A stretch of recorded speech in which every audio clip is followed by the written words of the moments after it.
FCRA act గురించి నేర్చుకుందాం. FCRA అంటే ఏం లేదు, ఫారిన్ కాంట్రిబ్యూషన్ రెగ్యులేషన్ యాక్ట్ 2010. ఏదైనా ఎన్జిఓ కానీ యూనివర్సిటీస్ కానీ అలో చేసిండ్రు అనుకో ఫారిన్ డొనేషన్స్ అన్రిస్ట్రిక్టెడ్ మేనర్లో తీసుకోవడానికి, అప్పుడు వాళ్ళు పప్పెట్స్ అవ్వచ్చు పాకిస్తాన్కి, చైనా కల. So ministry of home affairs అనేది వాళ్ళకు రిజిస్టర్ చేసుకోవాలి, యాన్యువల్ రిపోర్ట్ సబ్మిట్ చేయాలి. ఆర్గనైజేషన్స్ ఎవరైతే చేయారో వాళ్ళకు తర్వాత ఫారిన్ డొనేషన్స్ తీసుకోనికి పర్మిషన్ తీసేస్తారు ఎఫ్సిఆర్ఏ. ఒకవేళ ఇండియన్ మనీ అబ్రాడ్కి పంపిండనుకో, current account or capital account transactions, ఈ రూల్స్ ఫెమా యాక్ట్ కింద, ఎల్ఆర్ఎస్ లిబరలైజ్డ్ రెమిటేషన్స్ కింద వస్తాయి. ఫారిన్ కంపెనీ ఇండియాకు వస్తుంది for Indian export earning payment, FDI, FPI, ఎక్కువ ఫైనాన్షియల్ ఇన్స్ట్రుమెంట్ ఫెమా యాక్టే.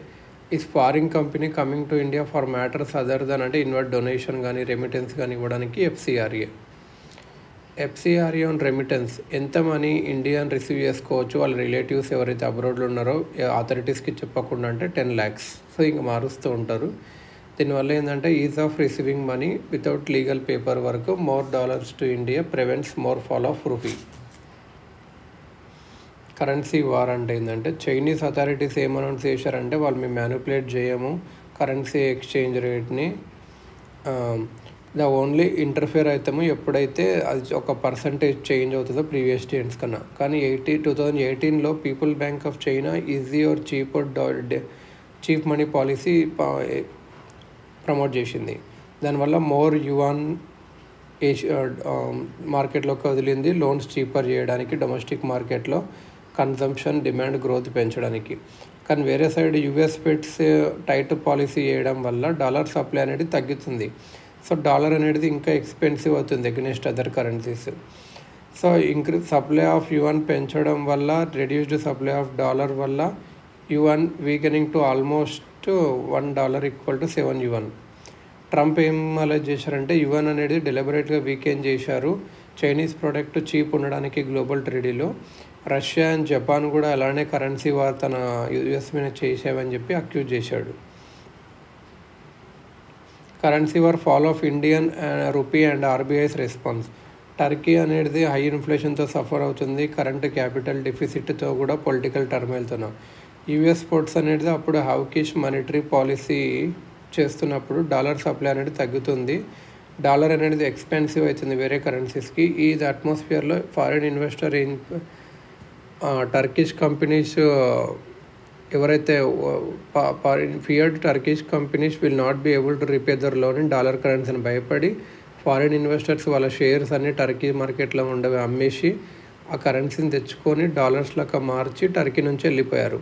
సో ఈ మ్యాడ్ రష్ వల్ల డిమాండ్ ఆఫ్ డాలర్స్ స్ట్రెంగ్త్ అయింది. ఇంకా అదర్ కరెన్సీస్ బికేమ్ చాలా వీక్, ఇంక్లూడింగ్ ఇండియా కూడా చాలా వీక్ అయిపోయింది. 63 రూపీస్ ఉండేది 74కి వెళ్ళింది అన్నట్టు. So India rupee continue to weaken ఇంకా బికాస్ కరోనా వల్ల కూడా. ఈ ఫాల్ ఆఫ్ రూపీని తగ్గడానికి ఆర్బీఐ అండ్ గవర్నమెంట్ ఏం చేసినాయి అంటే ఎఫ్పిఐస్ ఇన్వెస్ట్మెంట్ లిమిట్స్ బాండ్ మార్కులో రిలాక్స్ చేసినవి. అంటే డాలర్స్ని కన్వర్ట్ చేసుకోవచ్చు రూపీస్గా అని ఇన్వెస్ట్ చేయొచ్చు. ఎక్స్టర్నల్ కమర్షియల్ బారోయింగ్ నామ్స్ కూడా రిలాక్స్ చేసినాయి. ఆర్బీఐ డాలర్స్ని అమ్మింది ఫారెక్స్ రిజర్వ్ నుంచి to calm down the demand for dollars. Further NRIs dollar savings ఇండియాకి అట్రాక్ట్ చేయడానికి ఆర్బీఐ కూడా announce more interest rates on foreign currency non resident account FCNR B account. So వాళ్ళకి interest subsidy ఇస్తుంది India బ్యాంక్స్కి ఒకవేళ foreign currency non resident అకౌంట్స్కు ఎక్కువ investment attract చేస్తే. ఇది గవర్నర్ చేస్తారు RBI governor. Governments could also tell RBI to issue NRI bonds issue చేయడానికి, డాలర్స్ని ఇండియాకు దప్పియడానికి. సో 2018లో central banks of India and Japan currency swap agreement చేసుకునేవి డాలర్ దాకా కాకుండా వేరే దాంట్లో చేద్దామని. Other party can use that much dollar currency from other parties forex reserve during crisis. So India Japan చేసుకునేనంటే $1 యూజ్ చేసుకోవచ్చు, సమ్ డాలర్స్ క్రైసిస్లో ఉంటాయి. RBI $5 billion currency swap with Indian banks. So దీనివల్ల ఆర్బీఐ ఏమొస్తుందంటే డాలర్ రిజర్వ్ వస్తుంది, ఫ్యూచర్లో volatility currency exchange రేట్లో fight చేయడానికి Indian బ్యాంక్స్కి extra rupee వస్తుంది, లిక్విడిటీ వస్తుంది, ఎక్కువ అప్పులు ఇవ్వచ్చు.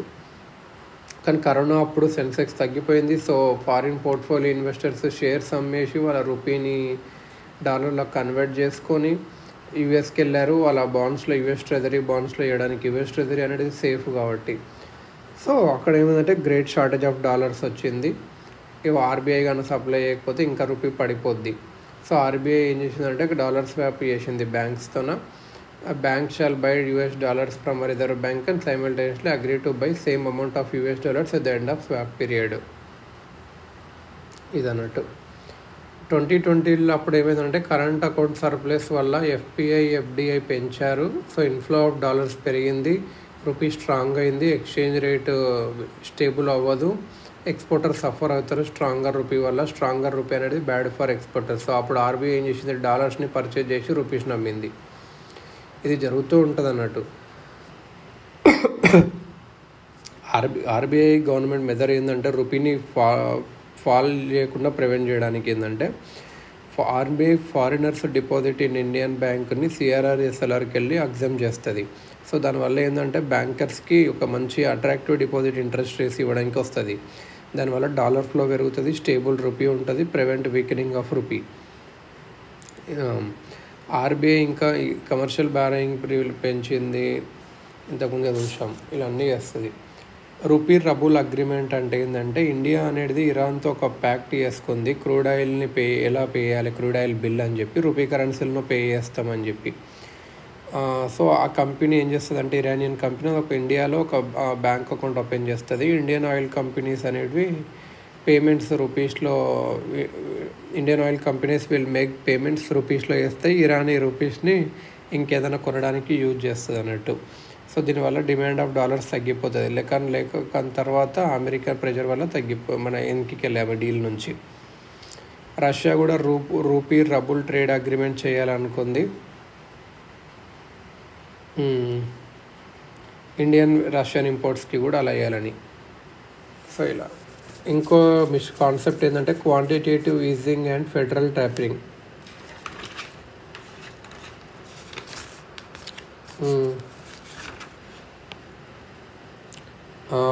సబ్ప్రైమ్ క్రైసిస్ ఎప్పుడైతే యూఎస్లో వచ్చిందో దాంతో బారోవర్స్ ఎవరు హోమ్ లోన్స్ అవి కట్టలేకపోయినారు. అప్పుడు అమెరికన్ బ్యాంక్స్కి NPA ప్రాబ్లం పెరిగింది.